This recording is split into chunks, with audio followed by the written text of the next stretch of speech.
Hey there YouTube, this is TJY Productions here. In one of my recent videos you saw my Jeep 50 switching out my industries at the center of my layout.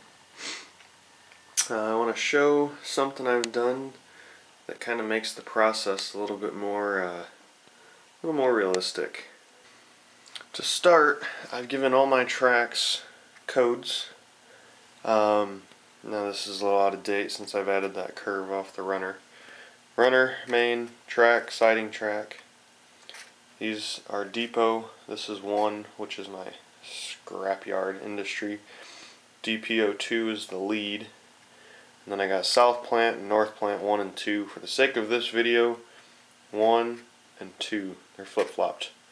Just because that's just what I want. And main track wraps around. So, designated my tracks, and I've taken all of my rolling stock, locomotives, rail cars, whether it's out here or stored away in boxes, and I put it all into an Excel sheet. You can see this big block down the right hand side. These are all my rolling stock cars. My locomotives are this bit right here, calling it captive power.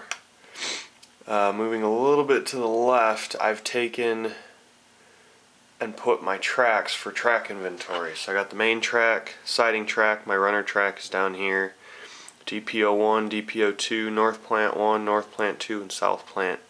That should be South Plant 1.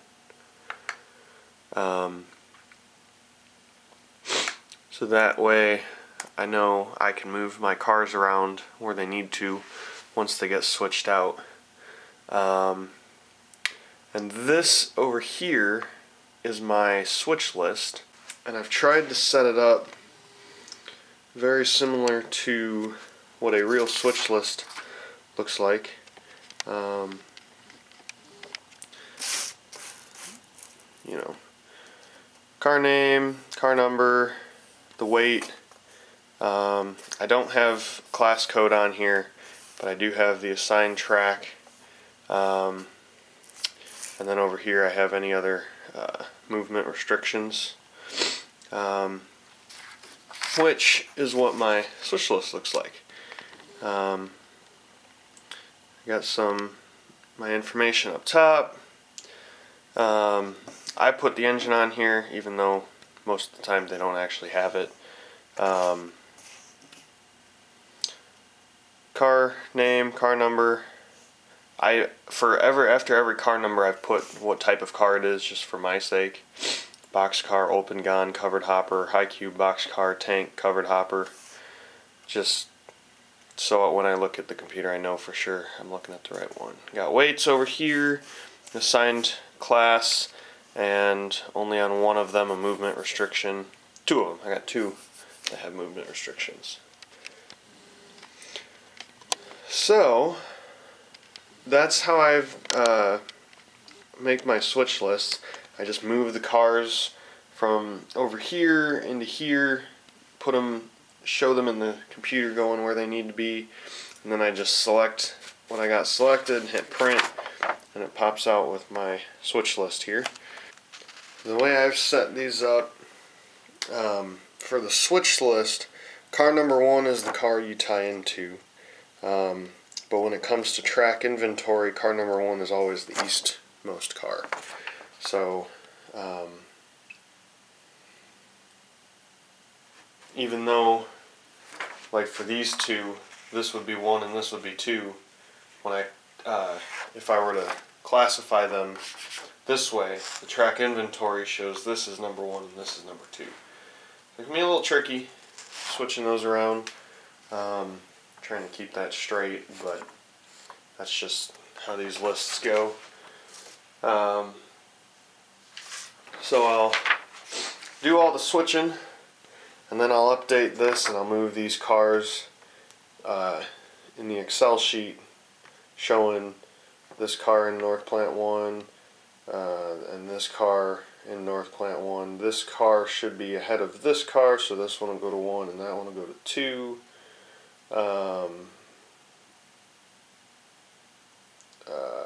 This one will go to depot, south plant, south plant. This one will be east of this one, so this will be 1 and that one will be 2. This one will just go to north plant 2.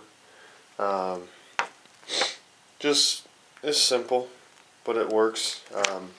It looks good. It's cool to see it on paper before you do it and try and, you know, look at this and figure out, say, okay, this car's got to go over here. How do I make the move to get it there? And it's pretty fun.